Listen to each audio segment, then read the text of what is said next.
وعلیکم السلام ورحمۃ اللہ۔ بڑی واضح ہے یہ حدیث، یعنی نبی علیہ السلام سے محبت ہمارے ایمان کا حصہ ہے، اور اتنی محبت کہ کوئی اور رشتہ، کوئی اور چیز ہمیں نبی علیہ السلام سے زیادہ پیاری نہ ہو۔ یعنی مخلوق میں کوئی ایسی چیز، مالک تو مالک ہے نا، رب تو پھر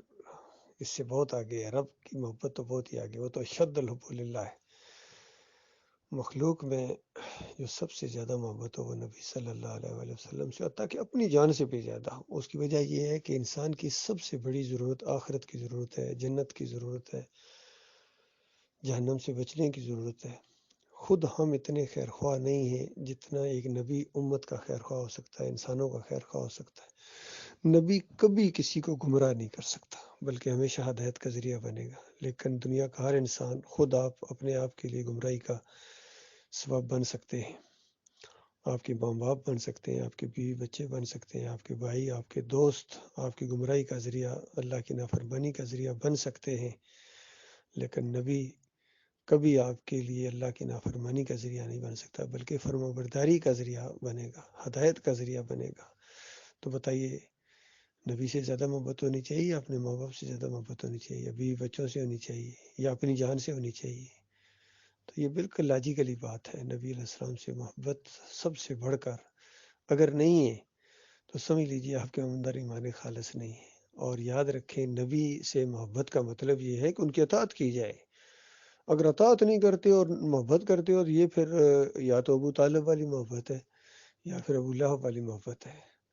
محبت کا مطلب یہ ہے کہ نبی علیہ السلام کی سنت سے محبت، ان کی نبوت سے محبت، ان کے اس پیغام سے محبت جو وہ لائے ہیں، کیونکہ سب سے پہلے انسانوں میں اس پیغام کو وہی ماننے والے تھے، اور اس کو سب سے زیادہ پسند کرنے والے تھے، اور سب سے زیادہ اللہ کی بندگی کرنے والے تھے، اللہ کا ذکر کرنے والے تھے، اللہ کا شکر کرنے والے تھے۔ یہ ساری چیزیں نبی علیہ السلام میں ہیں۔ تو ان کا طریقہ جو ہے وہ سیدھا طریقہ ہے، صراط مستقیم ہے۔ آج افسوس یہ ہے کہ ان مسلمانوں نے نبی علیہ السلام کا طریقہ چھوڑ کر اپنے اکابرین کا، اپنے پیروں اور مولویوں کا اور اپنے امیروں کا طریقہ اختیار کر لیا ہے۔ دیکھا دیکھی دنیا سے ان کی جو ہے محروبیت وہ بہت زیادہ ہو گئی ہے، اور نبی علیہ السلام کی سنت کو اختیار کرنا ان کو شرم آتی ہے، اندازہ لگائیے۔ تو ایسوں سے اللہ تعالیٰ پھر محبت نہیں کرتا بھائی۔ نبی علیہ السلام کے سچے چاہنے والے، محبت کرنے والے وہ ہیں جو نبی علیہ السلام کے طریقے پر چلیں، ان کی سنتوں سے محبت کریں، چاہے وہ کپڑوں کی تراش خراش کا معاملہ ہو، چاہے وہ داڑھی کا معاملہ ہو، چاہے وہ اٹھنا بیٹھنا، جو بھی چیز ہوتی ہے، لوگوں سے دوستی، دشمنی، جنگیں، صلح، کاروبار، ہر چیز میں وہ نبی علیہ السلام کی سنت کو، تاکہ چھوٹی چھوٹی سنتوں کو بھی جو ہے نا وہ بہت ہی زیادہ خوشی کے ساتھ اپنائیں، اور اس میں عزت محسوس کریں، اپنی اللہ کی رحمت اور شفقت محسوس کریں کہ اللہ تعالیٰ نے آپ کو اس راستے پر چلایا ہے۔ اور اگر ابھی یہود و نصارہ کے طریقے پر چلنا آپ زیادہ کامیابی سمجھتے ہیں، یا ان کا طریقہ اختیار کرتے ہوئے آپ کو اچھا لگتا ہے، اپنا جسم، سٹائل، لائف سٹائل اچھا لگتا ہے آپ کو، تو یہ ذہنی مروبیت ہے، یہ نبی سے محبت نہیں ہے، پھر یہ دھوکہ دے رہے ہو اپنے آپ کو۔ تو یہ مطلب ہے اس حدیث کا۔ اللہ تعالیٰ کا لاکھ لاکھ شکر ہے، ہمارے دلوں میں اللہ تعالیٰ نے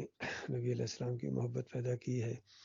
پھر مومنوں کی محبت، سارے صحابہ کرام کی ہمارے دلوں کے اندر محبت ہے۔ کسی ایک بھی کے لیے بھی ہم دل میں بغض نہیں رکھتے ہیں، کسی ایک صحابی کے لیے بھی، وہ امیر معاویہ ہوں، ان کا خاندان ہو، اور ان کا لائق بیٹا ہو، یا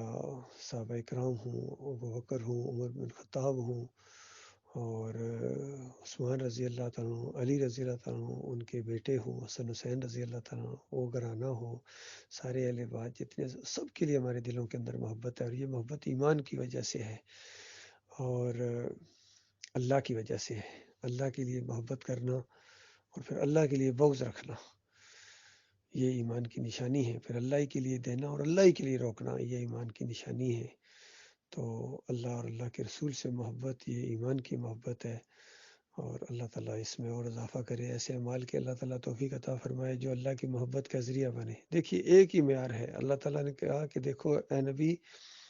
ان کو کہو اگر تم اللہ سے محبت کرتے ہو تو ان کو کہو میری پیروی کرو، تب اللہ تم سے محبت کرے گا۔ یعنی نبی علیہ السلام کی جو پیروی کرتا ہے وہ صحیح معنوں میں اللہ سے محبت کرتا ہے، اور اللہ کے رسول سے محبت کرتا ہے، اور پھر نبی علیہ السلام کی حدیث ہے جس نے میری سنت سے محبت کی اس نے میرے سے محبت کی، اور جو سنت سے محبت نہیں کرتا ہے اور ویسے محبت کے دعوے کرتا ہے وہ جھوٹا ہے اپنی محبت کے اندر۔ سنت سے محبت ہو، سب سے بڑی نبی علیہ السلام کی سنت ہے اللہ کی وحدانیت کو ماننا، اللہ کی توحید کے اوپر جم جانا، ایمان عقیدے کے اوپر جم جانا، یہ دوسری سنت ہے۔ اس کو پھیلانا، اس کا اعلان کرنا، یہ بھی سنت ہے۔ پھر اس راستے میں صبر کرنا، ماریں کھانا، تکلیفیں اٹھانا، یہ ساری سنتیں ہیں نبی علیہ السلام کی۔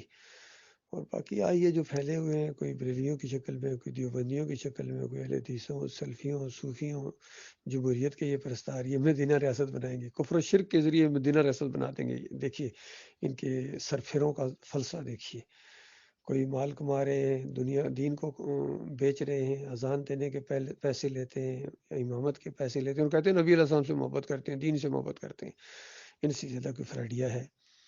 پھر یہ عمران خان ہے، دیکھیے وہ بھی کہتے ہیں مدینہ ریاست بنا دوں گا، جا کے مزار کے سامنے سجدہ کرتے ہیں، جمہوریت کے مشرکانہ کافرانہ نظام کے حمایتی ہیں، چاہے عمران ریاض ہوں، چاہے یوریا مقبول جان ہوں، چاہے ڈاکٹر شاہد ہوں، ڈاکٹر ذاکر نائک ہوں، جتنے بھی ہیں، تقی عثمانی ہو، ڈاکٹر اسرار ہو، مودودی ہو، سارے جو بھی اس جمہوریت میں آئے ہیں، یا وحدت الوجود کے یہ قائل گزرے ہیں،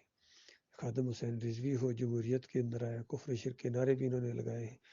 حافظ سعید ہو یا اہل حدیث ہوں، یہ سارے اس راستے کو پسند نہیں کرتے ہیں جو نبی علیہ السلام کا راستہ ہے، صحابہ اکرام کا راستہ ہے۔ ان کے اور آئیڈیل ہیں، یہ دوسروں کا نام لے کے کہتے ہیں یا اللہ ان کے نقشے قدم پر چلنے کی توفیق عطا فرما۔ یہ توحید کے نام سے جو اٹھے تھے یہ بھی اس طرح دعائیں مانگتے ہیں، اندازہ لگے ان کی مرکزی شورا کی یہ دعا ہے، کہتے ہیں ہمیں محمد حنیف کے راستے پر جاؤ۔ محمد حنیف کا راستہ کیا ہے کہ ایک نبی نے دوسرے نبی کو سجدہ کیا تھا، یہ حنیف کا راستہ ہے جی۔ ان کو اللہ کا راستہ پسند نہیں ہے جس میں سارے انبیاء اللہ کو سجدہ کرتے تھے، اللہ کے سامنے رکوع کرتے تھے، اللہ کی توحید بیان کرتے تھے، جھکے رہتے تھے، اللہ کے سامنے دبے رہتے تھے، اور خوف اور طمع کے ساتھ اپنے مالک اور خالق کو پکارتے تھے۔ مشکل مصیبت آئے صبر کرتے تھے، یہ سورہ یوسف کا خلاصہ ہے۔ مشکل اور مصیبت آئے صبر کرو، خوشحالی آئے، خوشیاں آئیں، اقتدار ملے دنیاوی، نبوت ہو، اور شکر کرو، اللہ کے سامنے سجدہ کرو۔ یہ کیا تھا پورے خاندان نے، سجدہ شکر اللہ کے سامنے کیا تھا۔ یہ معاملہ اللہ کے بندوں، نبیوں سے محبت اللہ کی وجہ سے، یہ نقطہ یاد رکھیے، نبیوں کو اللہ کا مقابلہ میں کھڑا نہیں کرنا ہے، یہ شرک ہو جائے گا، یہ بہت بڑی نمک حرامی ہوگی اللہ تعالیٰ کے ساتھ، اور اللہ تعالیٰ کبھی معاف نہ کرے گا۔